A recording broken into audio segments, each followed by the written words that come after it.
Hey, so I've just been asked to do question 3 from set 9 of Stawa.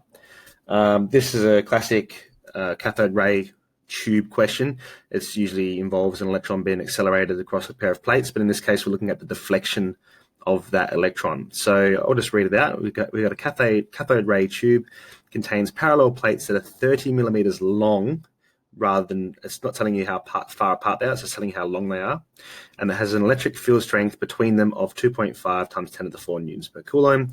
An electron traveling at 2.9 times 10 to the 7 meters a second enters the field at right angles. The question rightly asks you to first draw a diagram. I'm more than happy to do something like that because I think it's important. So if you have two plates, and it's telling you that the distance between them is 0.03 meters or 30 millimeters. Now there's a field between them, so I'm going to put the positive end at the top and the negative end at the bottom. And I want to show that there is an electron that is traveling through here, and I think it asks you to draw the field as well. So I'll draw the field from positive to negative. That's not very good. Let's try a better pen then. There we go. So your electric field lines, they should be equally spaced apart and running from positive to negative. Okay, so part B is the question that sort of trips everybody up, and rightly so. It is fairly complicated. So part B asks you to compare the velocity of the electron as it leaves the electric field compared to its velocity when it enters the electric field. So this electron that's passing through, you know that since it's negatively charged, it's going to be attracted to the positive plate. So what will probably happen as it goes is it'll start to be deflected towards the positive plate. So the electron will probably end up here, and its velocity will no longer be horizontal. It will probably be something like this. So what this question is asking you to do is to figure out can you quantify how much its velocity has changed, and then compare it to the original. So the first thing you want to do is figure out how much faster it's going in the vertical plane. I probably shouldn't use vertical. Let's just make it. Let's make this direction y, and we'll make this direction x. Because if I say vertical, it sort of implies that gravity's doing something, but it's not. Right, so when it goes in, it's traveling at a velocity of 2.9 times 10 to the negative 7 meters per second, and that's its x velocity, I suppose. So now I want to figure out what its y velocity is. So you know this equation here, that the electric field is the force per unit charge. So let's find out how much force is being applied to this charge.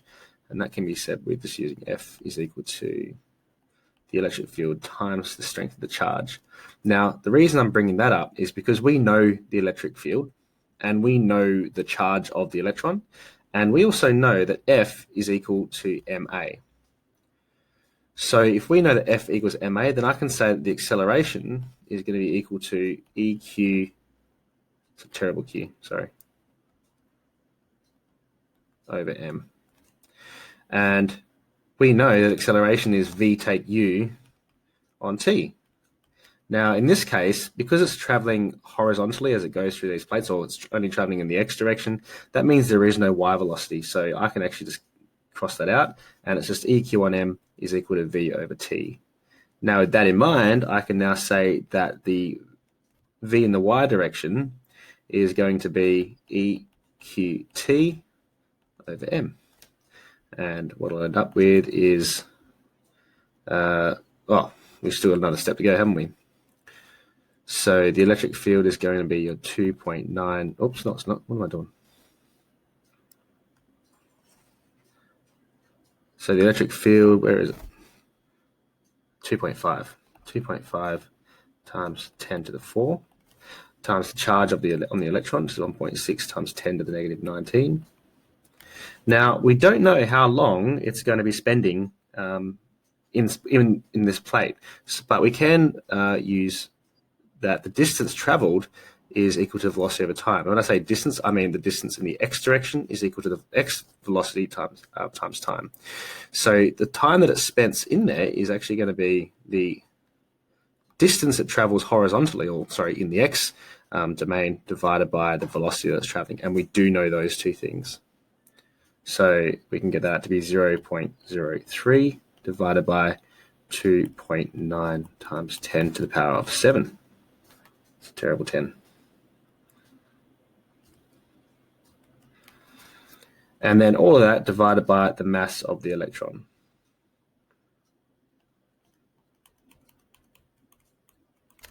Now you got to trust me on this, and when you put that in your calculator, you'll get 4.54 times 10 to the power of 6 meters per second. So that's the velocity in the y direction. So that's the change in velocity only in that direction. What it's asking for is you want to compare the total velocity at the end and the total velocity at the start. So once you know the y component, and if you remember, you know the x component to be 2.9 times 10 to the 7 meters per second. So now you can get your total velocity to be equal to square root of 2.9 times 10 to the 7 squared plus 4.54 times 10 to the 6 squared. Now, notice that one of them is to the power of 6 and one of them is to the power of 7. In other words, the change in velocity, or the velocity in the y direction, is much, much smaller than the velocity in the x direction. So it's still traveling very, very fast to the right in my diagram. And what you should get is 2.94 times 10 to the 7 meters per second.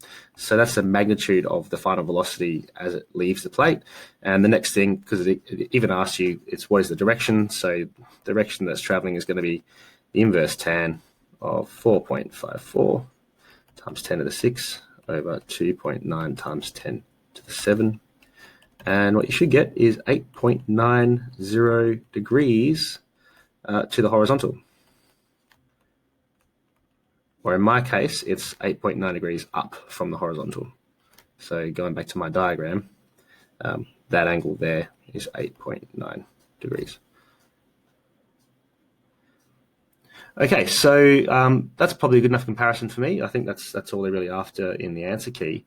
Part C asks you to explain why the electron experiences a change in its velocity. Well, that's probably one of the easier questions to answer. It's because you have a charged particle, it enters an electric field, and it'll feel a force towards the positive end. And part D says, explain how a CRT uses the deflection of electrons by such parallel plates.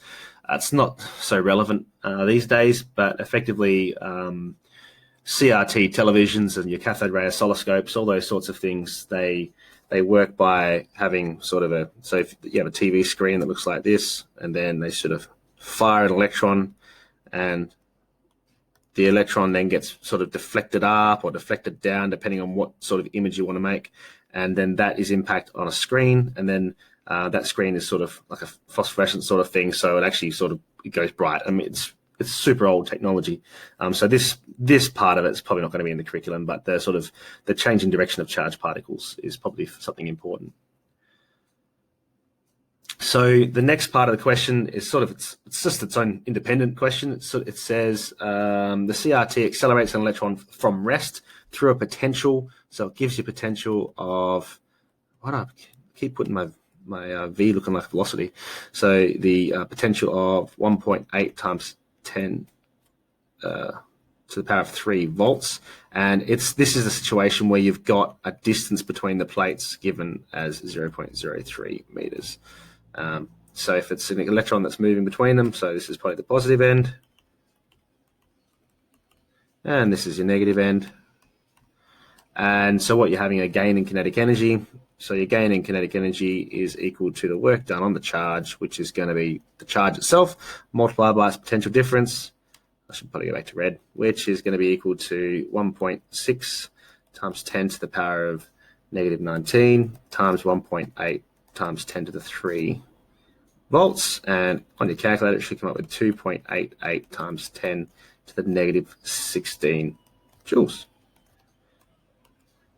And then to finish, you've got What is the electric field strength if the electron traveled 30 millimeters? So that's the second part of the question, and that's using the same equation straight out of your book. E equals V on D, which is 1.8 times 10 to the 3 over 0.03, and you'll end up with 60,000 newtons per coulomb.